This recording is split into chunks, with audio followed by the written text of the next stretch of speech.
Senhor esteja convosco. Ele está no meio de nós. Proclamação do Evangelho de Jesus Cristo, segundo Marcos.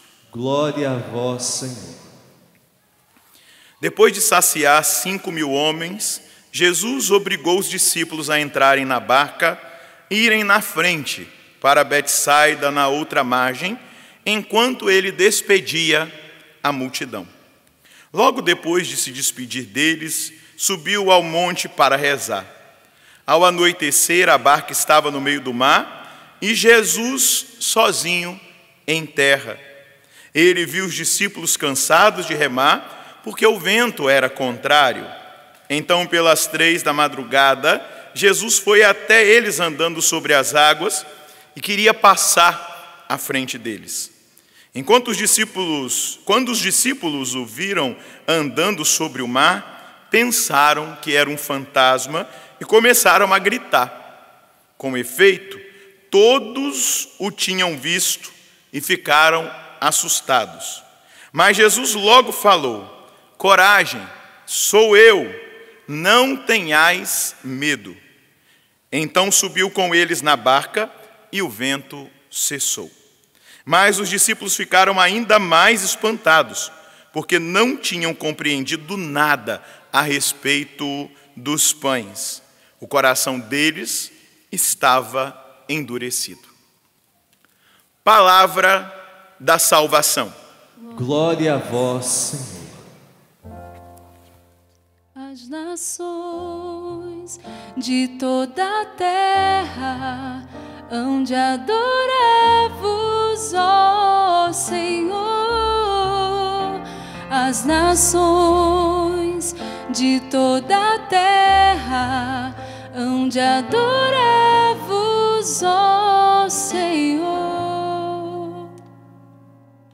Meus irmãos, minhas irmãs, o Evangelho termina afirmando que o coração deles estava endurecido.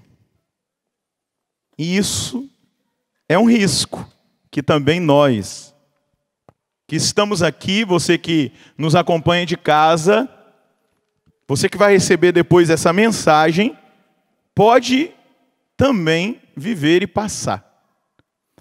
Deixar o nosso coração se endurecer, ficar insensível. E eu vejo no próprio Evangelho o testemunho de Jesus Cristo para nós, nesse Evangelho de São Marcos, quando Jesus sobe a montanha para orar. Ele manda com que os discípulos sigam em frente para Betsaida e despede a multidão, depois de um dia intenso de ensinamento, depois de ter alimentado aquela grande multidão. Eram 5.000 homens, imagina as mulheres e crianças. E ele para estar em comunhão com o Pai. Ele sobe o monte. Santo Agostinho vai dizer nas Confissões: fizeste-nos, Senhor, para ti, e o nosso coração anda inquieto, enquanto não descansar em ti. O próprio Filho de Deus descansava o seu coração humano e divino no coração do Pai, na comunhão com o Pai.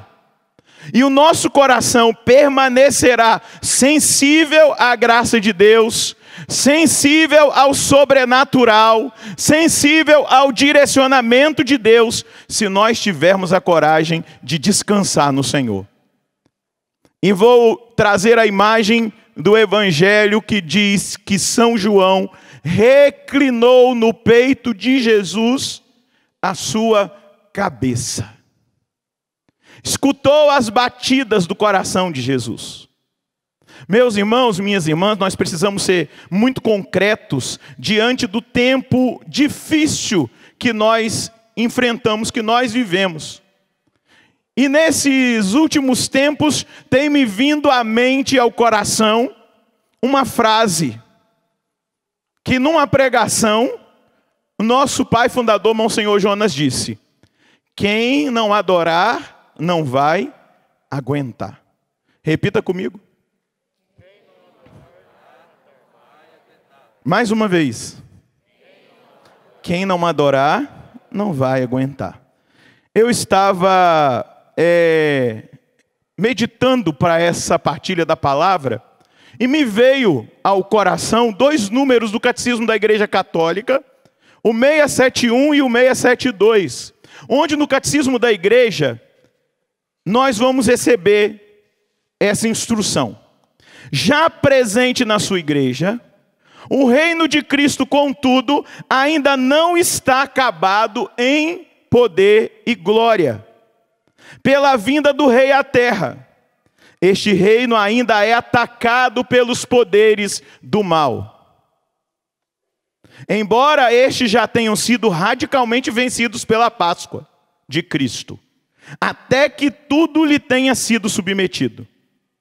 Enquanto não se estabelecem os novos céus e a nova terra, em que habita a justiça, a igreja peregrina nos seus sacramentos e nas suas instituições, que pertencem à presente ordem temporal, leva a imagem passageira deste mundo e vive no meio das criaturas que gemem e sofrem as dores do parto, esperando a manifestação dos filhos de Deus. Por este motivo, os cristãos oram, sobretudo na Eucaristia, onde nós estamos?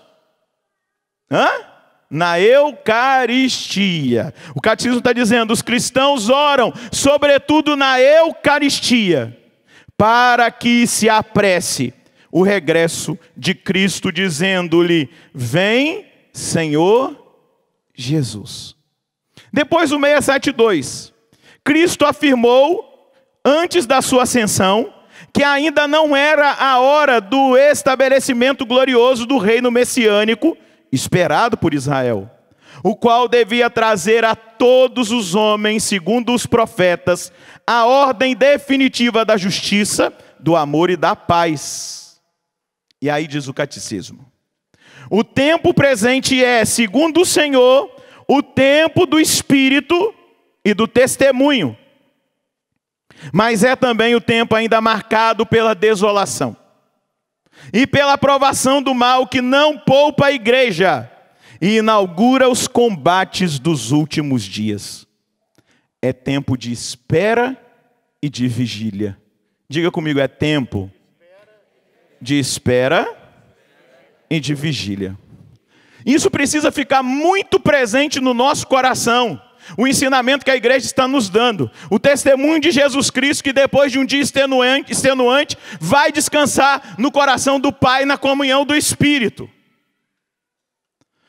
E ora até as 3 horas da manhã. Passa horas e horas e horas na presença do Pai, em comunhão com o Pai. Jesus orava sempre. E hoje eu quero despertar a igreja que está aqui para esta realidade. Nós estamos num intenso combate espiritual. Satanás ataca a Santa Igreja. Basta nós vermos aquilo que recentemente as mídias têm feito para tentar minar a fé do povo de Deus. A gente poderia citar o caso dos arautos do Evangelho, o padre Robson, agora estão atacando o Dom Alberto sem direito de defesa. Eu conheci este bispo justo, santo apóstolo do Senhor, ele me acompanhou em direção espiritual durante 4 anos, eu sei muito bem quem ele é, eu sei da sua índole, da sua dedicação às vocações, eu fui ordenado diácono por ele, sacerdote por ele, e sei muito bem quem ele é. Só que vão semeando dúvidas. Pode aplaudir, se você quer aplaudir, aplauda então.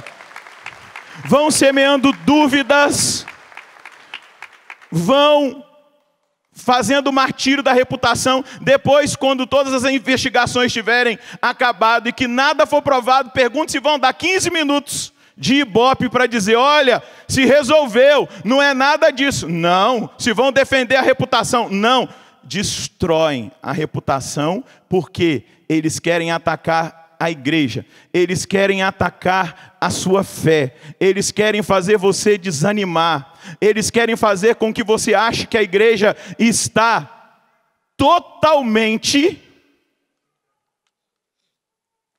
fora daquilo que é o ensinamento do Senhor, e principalmente porque ela é o alvo a ser abatido. Não seja ingênuo. Por isso nós precisamos orar e vigiar. A oração abre-nos ao discernimento. Vou pular um pouquinho aquilo que eu tinha preparado para a minha pregação, porque talvez eu não ia chegar lá. A minha homilia. Também nesses dias Deus tem me recordado algumas coisas. E Ele me fez meditar e rezar com o texto de uma homilia feita na missa Pro-Eligende Romano Pontífice, para a eleição do Sumo Pontífice, ao qual aquele cardeal que presidia a missa foi eleito e recebeu o nome de Bento XVI. O cardeal Ratzinger, na missa para a eleição do próximo Papa, pós-morte de São João Paulo II, depois daqueles 9 dias intensos de oração,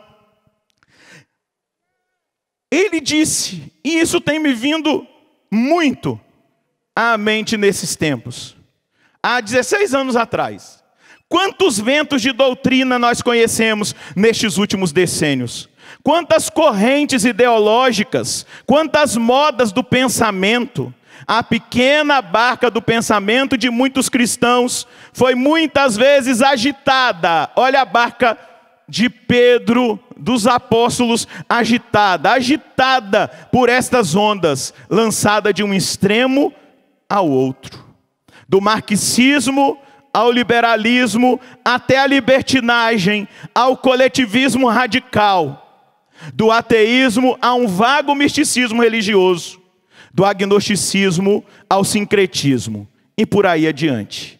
Cada dia surgem novas seitas, e realiza-se quanto diz São Paulo acerca do engano dos homens, da astúcia que tende a levar ao erro. Ter uma fé clara, segundo o credo da igreja, muitas vezes é classificado como fundamentalismo. Enquanto o relativismo, isto é, deixar-se levar aqui e além por qualquer vento de doutrina, aparece como a única atitude à altura dos tempos odiernos. Vamos imaginar numa palavrinha que não existia na época de Ratzinger, nessa homilia em 2005. Fake news. Lei da fake news. Patrulhamento ideológico. Ninguém pode falar nada do que a estrutura que domina esse mundo fala. Ninguém pode pensar diferente. Todo mundo tem que seguir a cartilha do politicamente correto. Todo mundo tem que seguir a cartilha estabelecida por esse pensamento de uma estrutura de uma nova ordem mundial.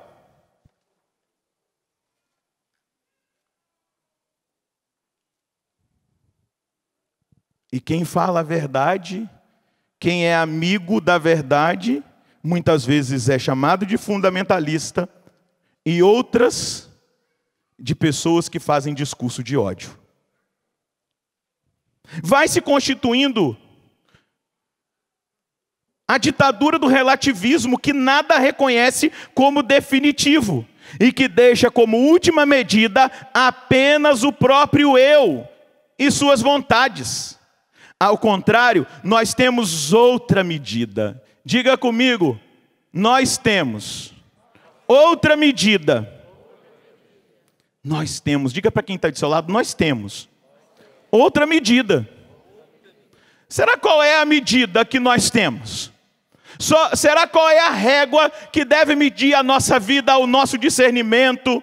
Qual é a régua que deve medir o nosso comportamento? Qual é a régua que deve medir as nossas escolhas, aquilo que a gente acredita? Será que é essa mídia corrompida? Será que são essas estruturas que nós temos visto? Qual é a régua, a medida? Nós temos uma outra medida, diz o cardeal Ratzinger. Ao contrário, nós temos uma outra medida.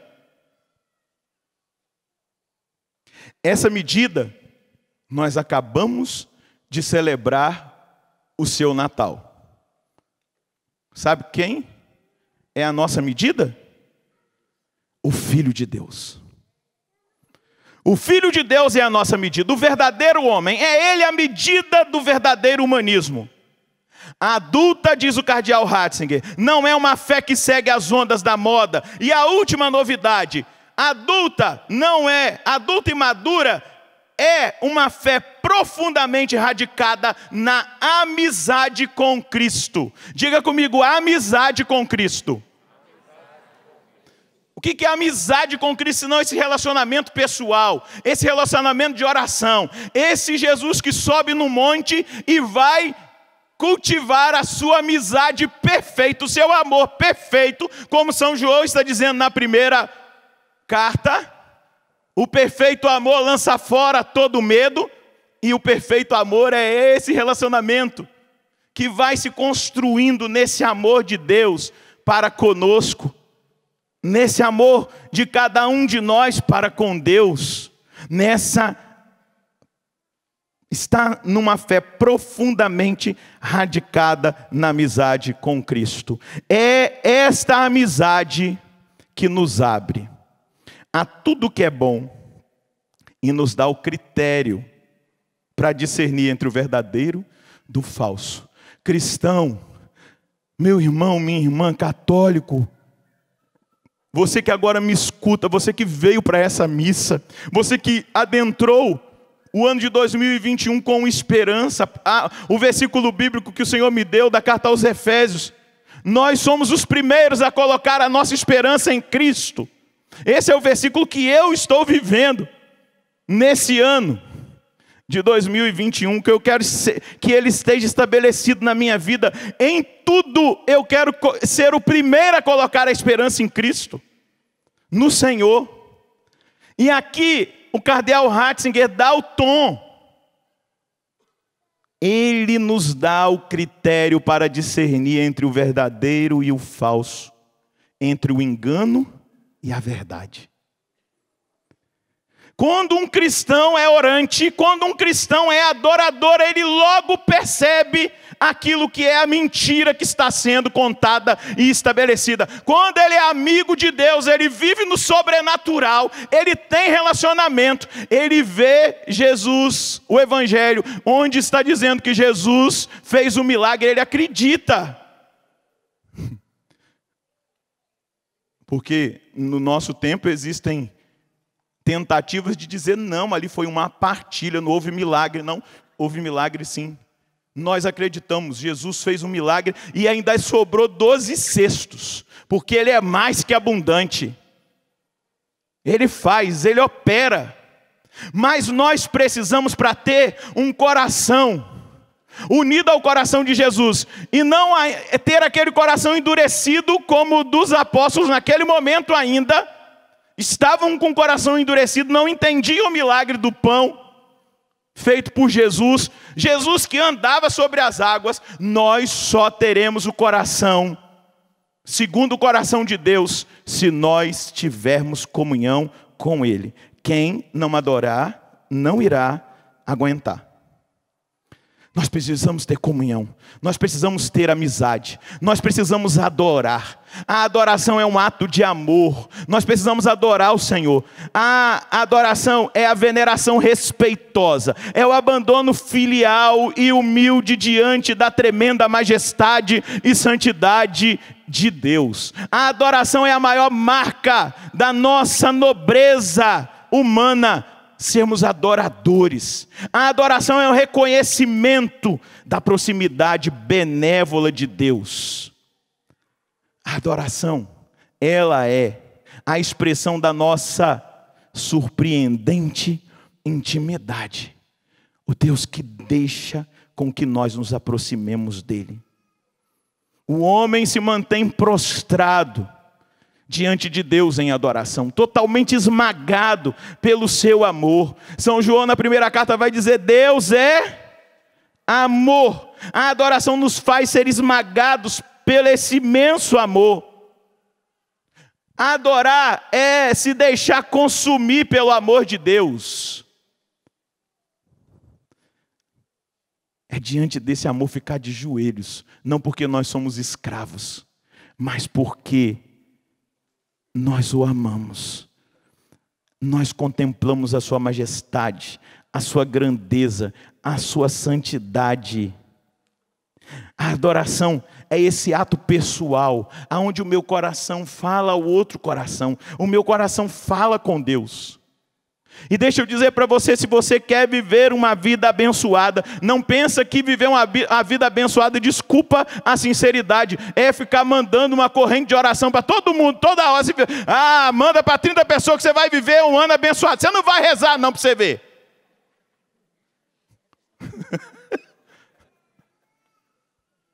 Se fosse fácil ficar mandando mensagem para o WhatsApp para ser abençoado, eu acho que o mundo inteiro estava na bênção.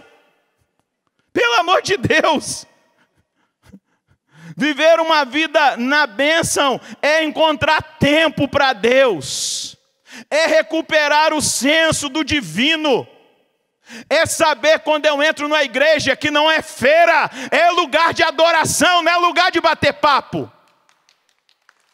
Porque as nossas igrejas estão parecendo feira. Todo mundo entra sem respeito. Ainda mais com esse danado desse celular. Todo mundo quer filmar, todo mundo quer tirar foto e começa uma confusão. Jesus está presente aqui, ninguém se dobra diante dele. Fica todo mundo distraído, porque nós perdemos a consciência do divino, do sagrado. Tudo ficou igual. A igreja parece uma feira, a feira parece uma igreja. Nós esquecemos do sagrado. Nós precisamos recuperar o senso do divino. O Senhor precisa encontrar espaço na nossa vida. Jesus tem lugar na sua agenda diária, Padre Roger? Você viu que eu não perguntei para você, né? Nossa, mas você faz tanta coisa para Deus, meu querido. Você trabalha para Deus, você atende o povo, você responde, você faz isso, você faz aquilo, você prepara isso, você escreve livro. Ai, que coisa linda. Deus tem espaço na sua agenda, Padre Roger. E agora eu estou perguntando para você que está aqui, Deus tem espaço na sua agenda diária? Porque não pense que quer dizer, meu 2021 será abençoado, que essa palavra vai servir para alguma coisa, se você não tem comunhão com Deus, se você não tem adoração, se você não tem respeito pelo sagrado, pelo divino, se ele não está na sua agenda diária, me desculpe. Se aquilo que está em Mateus 6:33, buscar em primeiro lugar o reino de Deus. Você escutou o que Jesus disse em Mateus 6:33? Decora essa palavra. Buscar em primeiro lugar o reino de Deus e a sua justiça. E tudo, só que a gente inverte, né?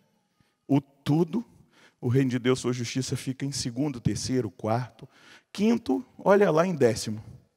Buscar em primeiro lugar o reino de Deus e a sua justiça, e tudo mais vos será dado em acréscimo.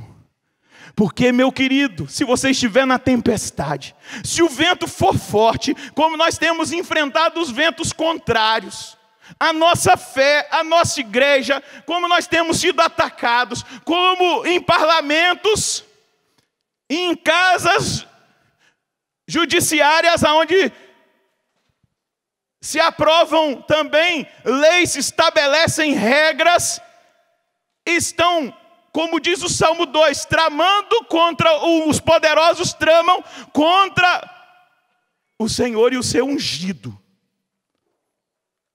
Se nós não entendermos, na tempestade de uma enfermidade, na tempestade de uma provação que chega na nossa casa, nesse vento contrário, se nós não pararmos e Deus não tiver na nossa agenda diária, nós vamos nos desesperar, porque nós não ouviremos Ele dizer: coragem, sou eu. Eu estou com você na tempestade. Eu estou com você nesse vento contrário. Coragem, sou eu. Eu estou com você nessa provação. Você não está sozinho nessa enfermidade. Eu estou com você nessa crise que você vive na sua família. Essa dificuldade que você enfrenta com seu filho. Se nós não colocarmos Deus na nossa agenda diária, a comunhão com Ele, se nós não dermos a primazia para Deus, essa primazia representa que Ele é o centro das nossas vidas, que é Ele que está conduzindo as nossas ações e os nossos pensamentos. Nós vamos cair na idolatria. O cardeal Sará vai dizer: quem se esquece de Deus acaba celebrando a si mesmo. Torna-se então o seu próprio Deus e se põe em aberta oposição a Deus. Vou repetir: quem se esquece de Deus acaba celebrando a si mesmo. Torna-se então o seu próprio Deus e se põe em aberta oposição a Deus. Passa a agir como se o mundo fosse o seu domínio particular e reservado. Colocar Deus na minha agenda em 2021. Orar, vigiar. É um tempo de espera e de vigilância. Diz o 672 do Catecismo. É o tempo do espírito do testemunho, mas é também o tempo da provação. E nós, se colocarmos no peito dele a nossa cabeça, nós conseguiremos chegar até a cruz. Mas o único que chegou até a cruz foi o que colocou a cabeça no peito de Jesus. Os outros fugiram, traíram e negaram. Se nós não colocarmos a nossa cabeça no peito de Jesus, e se nós não o adorarmos, nós não conseguiremos chegar até a cruz. Nós correremos, nós fugiremos, nós negaremos, nós trairemos o Senhor, nós trairemos a nossa consciência, trairemos a doutrina da igreja, trairemos o ensinamento da tradição, trairemos tudo porque nós faremos aliança com o mundo. E aí eu cito o nosso Papa Francisco, na homilia que ele fez para os cardeais na Capela Sistina, depois da sua eleição. Nós podemos caminhar o que quisermos, podemos edificar, diz o Papa Francisco, um monte de coisas, mas se não confessamos Jesus Cristo está errado. Tornar-nos-emos uma ONG sócio-caritativa, mas não a igreja esposa do Senhor. Quando não se caminha, ficamos parados. Quando não se edifica sobre as pedras, o que acontece? Acontece o mesmo que as crianças na praia, quando fazem os castelos de areia. Tudo se desmorona, não tem consistência. Quando não se confessa Jesus Cristo, faz-me pensar nesta frase de Léo Bloy: quem não reza ao Senhor, reza ao diabo. Quando não confessa Jesus Cristo, confessa o mundanismo do diabo, o mundanismo do demônio. Quem disse isso foi o Papa Francisco na sua primeira fala, depois da bênção de início de pontificado, no balcão da Basílica. Ele celebrou para os cardeais na Capela Sistina, e essa foi a homilia. Nós precisamos edificar a nossa vida em Cristo. O fundamento do cristianismo repousa sobre o amor de um Deus que não abandona os seus filhos. Não abandonou-os naquele barco. Coragem, sou eu. Coragem. Coragem, você que é perseguido. Coragem, sou eu. E diz o texto, quando ele entrou na barca, o vento cessou. Eu estou com vocês. Não se trata aqui de exigir, mas de esperar, de ter confiança em Deus, nesse amor,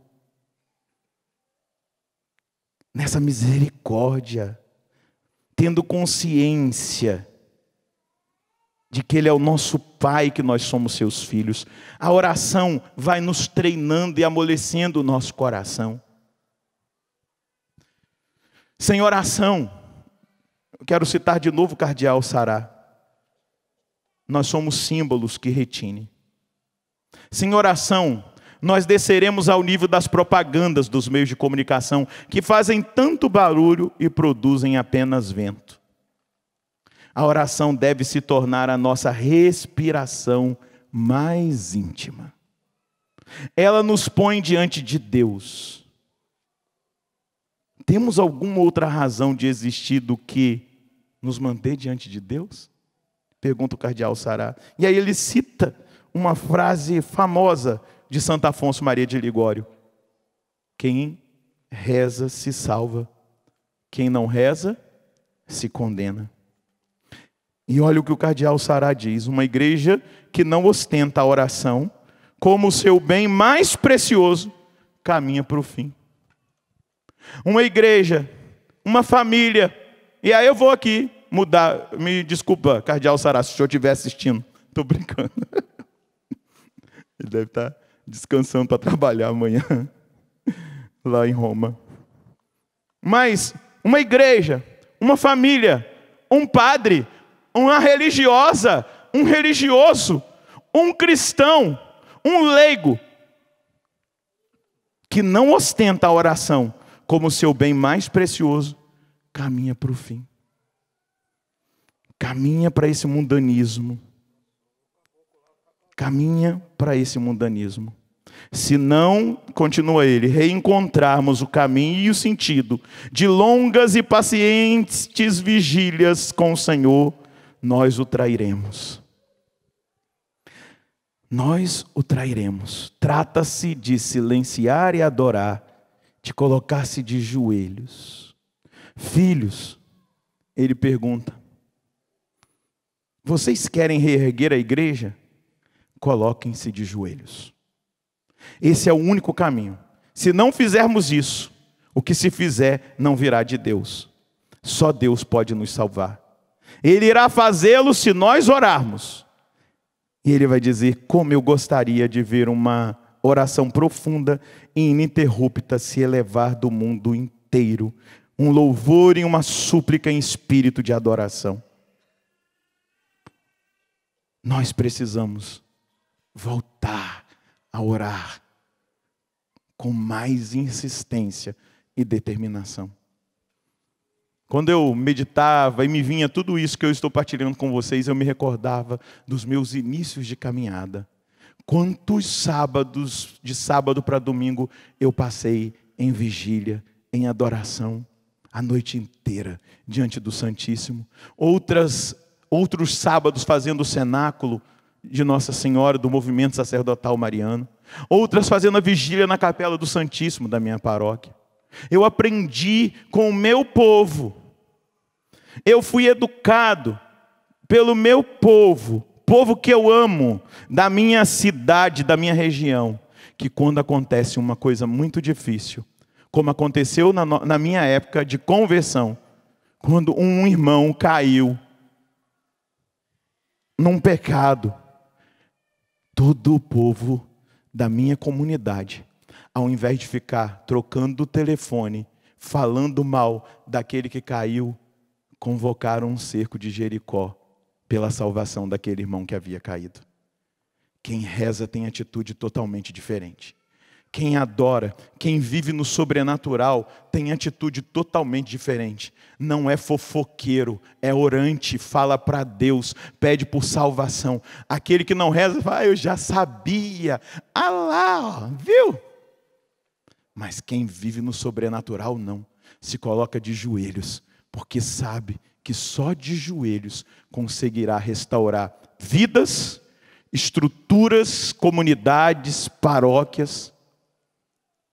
O cardeal Sará disse: se nós quisermos salvar, Jesus inspirou o cardeal, né? Vocês querem reerguer a igreja? Coloquem-se de joelhos. Fica de pé um pouquinho. Você quer reerguer a sua casa, a sua família? Coloque-se de joelhos. Você quer reerguer a vida do seu filho drogado? Coloque-se de joelhos. Você quer alcançar aquela situação? Coloque-se de joelhos. Mas coloque-se de joelhos escolhendo, tá bom? O reino dos céus em primeiro lugar e a sua justiça. O restante Deus vai dizer: ei, psst, coragem, sou eu. Não grita, não desespera. Coragem, não é fantasma, não é ilusão. Sou eu estou do seu lado. Levanta o seu braço na direção do alto, como se você pudesse tocar no Senhor. Feche os seus olhos na presença dEle. Ele está aqui. Ele está aqui, você pode falar com Ele agora. Você pode falar com Ele de vocês dois, do seu relacionamento com Ele. Fala agora com Deus. Talvez você vai precisar dizer: Deus, olha, já tem aí 6 dias do ano e o Senhor não estava na minha agenda. Nós não sentamos a sós. Nós não dialogamos, o meu coração não foi ao encontro do seu. Mas a partir de agora, desse momento, Deus, eu quero colocar na minha agenda o Senhor. Eu quero colocá-lo como o centro da minha vida. Jesus está me ensinando isso hoje. Jesus está me ensinando a amar, a adorar, a ter comunhão. Vai falando agora para Deus, vai fazendo a sua oração sincera para Ele. Fala: Deus, que o seu Espírito hoje mova o meu coração para a oração. Que o seu Espírito hoje, Jesus, mova o meu coração para a adoração. Que o seu Espírito hoje me faça experimentar essa graça. Fala para Ele. Talvez você vai ter que falar em lágrimas e dizer: olha, tem muito tempo que o Senhor não faz parte da minha agenda diária. De vez em quando a gente se fala, mas hoje, Deus, hoje, eu quero assumir esse compromisso contigo. Eu quero subir no monte da adoração. Eu quero subir no monte da intimidade. Eu quero subir o nível do nosso relacionamento. Se o cardeal Ratzinger naquela missa, ele disse que o segredo é a amizade contigo, para discernir entre o verdadeiro e o falso, o certo e o errado. Nós estamos num mundo tão confuso, de tantas mentiras, de tantas confusões e polarizações. Nós queremos ser seus amigos, Senhor. Eu quero. Se você quer ser amigo dele, fala para ele: Deus, na verdade eu quero que o Senhor seja o meu melhor amigo. Aquilo que talvez eu já fiz pelo meu melhor amigo aqui na terra, eu quero fazer por ti.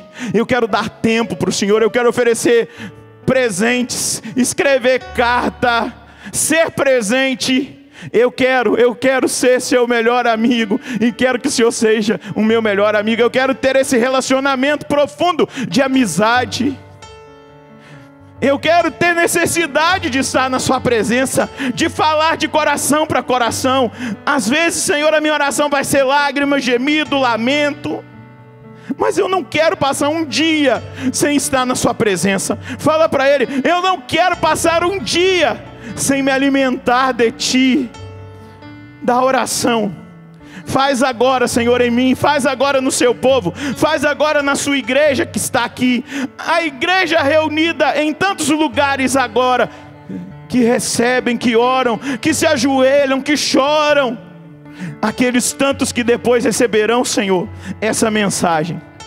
Eu só te peço uma coisa. Eu não quero, Senhor, eu te digo uma coisa: eu não quero sair da sua presença. Um só dia em sua presença vale mais do que 1000. Eu não quero, Senhor, e em 2021 eu vou investir no meu relacionamento contigo. Eu vou investir no crescimento da intimidade contigo. Eu vou investir, Senhor, para que eu resista nos dias maus, para que, colocando a minha cabeça no seu peito, eu consiga chegar até a cruz, e da cruz na ressurreição. Ah, Deus, sem te negar, sem te trair, sem te abandonar, sendo fiel, custe o que custar, na lágrima, no suor, no sangue, mas todos os dias eu quero estar contigo. Levanta os seus 2 braços e diga para Ele: todos os dias eu quero estar contigo. Eu vou estar contigo. Eu quero estar com o Senhor.